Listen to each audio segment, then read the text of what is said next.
এর জগতে আমরা কেমন ছিলাম? মৃত্যুর পর আমাদের আত্মা কোথায় থাকবে? আদিতে মহান আল্লাহ তাআলা একাকী ছিলেন, কোনো কিছুই সৃষ্টি করেননি। অতঃপর তিনি ইচ্ছা করলেন মহাবিশ্ব সৃষ্টি করবেন, মাখলুকাত সৃষ্টি করবেন। তখন তার মহা ইলমের মধ্যে মানুষ সৃষ্টির পরিকল্পনা ছিল। পরিকল্পনা মোতাবেক তিনি সকল মানুষের রূহ সৃষ্টি করলেন, আর এই রূহগুলিকে সৃষ্টি করে যে জগতে রাখলেন তাকে বলা হয় আলমের আর ওয়াহ বা রূহের জগৎ। মহান আল্লাহ তাআলা মানুষের জন্য 4টি জগৎ নির্ধারিত করে রেখেছেন। ইসলামিক স্কলারদের মতে এই 4টি জগৎ হচ্ছে: 1. আলমে আরওয়াহ বা রূহের জগৎ, 2. দুনিয়ার জগৎ, 3.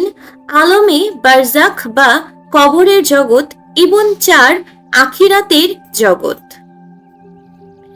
আমরা প্রথমে আলমে আরওয়াহ বা রূহের জগতে ছিলাম, সেখান থেকে দুনিয়ার জগতে এসেছি।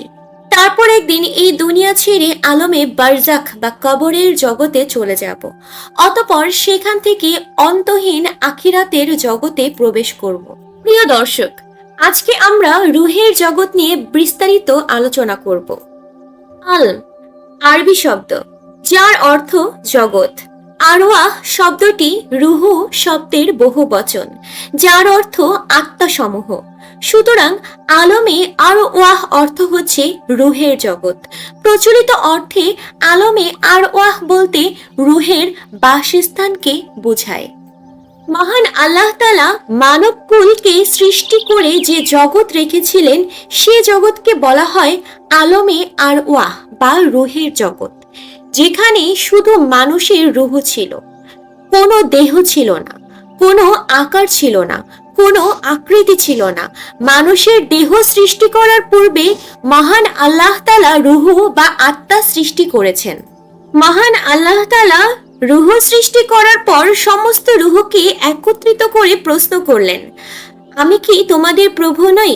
তখন সমস্ত রুহ এক বাক্য জবাব দিল, অবশ্যই আপনি আমাদের প্রভু। এই ঘটনাটি পবিত্র কুরআনুল কারীমে এমনভাবে এসেছে, আল্লাহ তাআলা বলেন, ওই সময়ের কথা স্মরণ করুন যখন আপনার পালনকর্তা বনি আদমের পেট থেকে তাদের সন্তানদের বের করে আনলেন এবং তাদের কাছ থেকে তাদের নিজেদের ব্যাপারে সাক্ষ্য নিলেন যে আমি কি তোমাদের পালনকর্তা নই? তারা বলল, অবশ্যই আপনি আমাদের পালনকর্তা। আমি সাক্ষ্য এজন্যই নিয়েছি যেন তোমরা কিয়ামতের দিন এটা না বলতে পারো বিষয়টি আমাদের জানা ছিল না।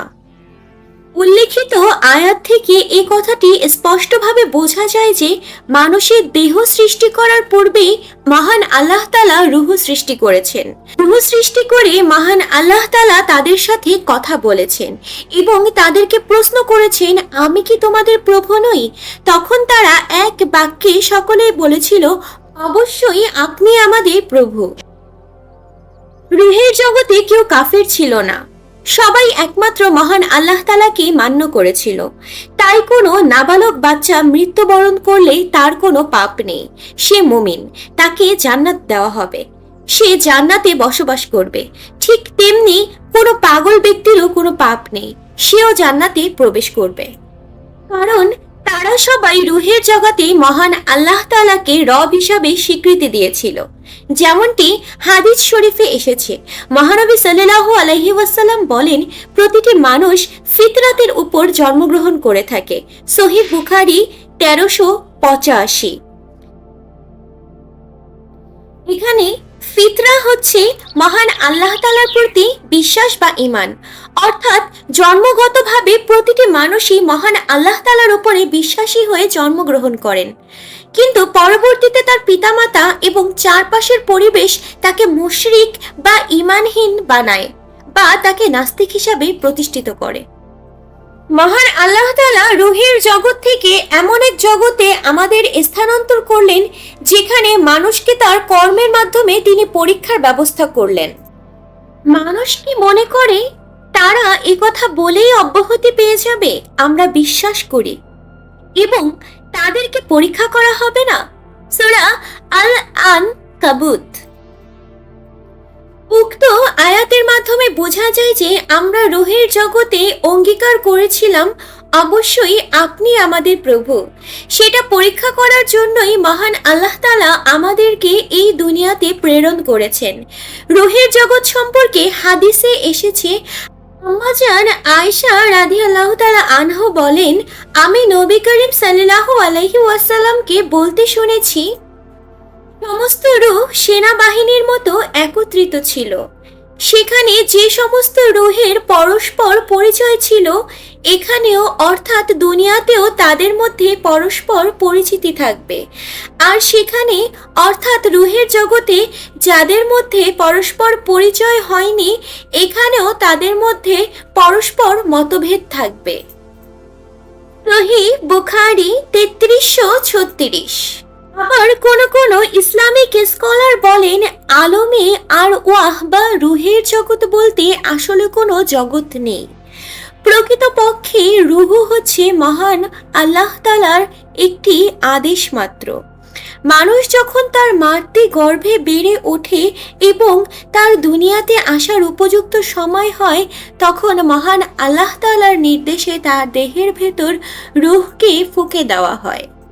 তারা এটিও বলেন যে রুহের জগৎ বলতে কোনো জগৎ নেই। তারা দলিল হিসাবে আল কোরআনের এই আয়াতটি উল্লেখ করে থাকেন। তারা আপনাকে রুহ সম্পর্কে জিজ্ঞেস করে, আপনি বলে দিন, রুহ আমার পালনকর্তার আদেশ মাত্র। এ বিষয়ে তোমাদেরকে সামান্য জ্ঞানই দান করা হয়েছে। উল্লেখিত আলোচনার মাধ্যমে আমরা বলতে পারি যে আলমে আর ওয়াহ বা রুহের জগৎ সম্পর্কে মূলত মহান আল্লাহ তাআলাই সবচেয়ে ভালো জানেন, কেননা এটি একটি গায়বী বিষয়। যদি ভিডিওটি ভালো লাগে একটি লাইক দিয়ে সাথে থাকবেন।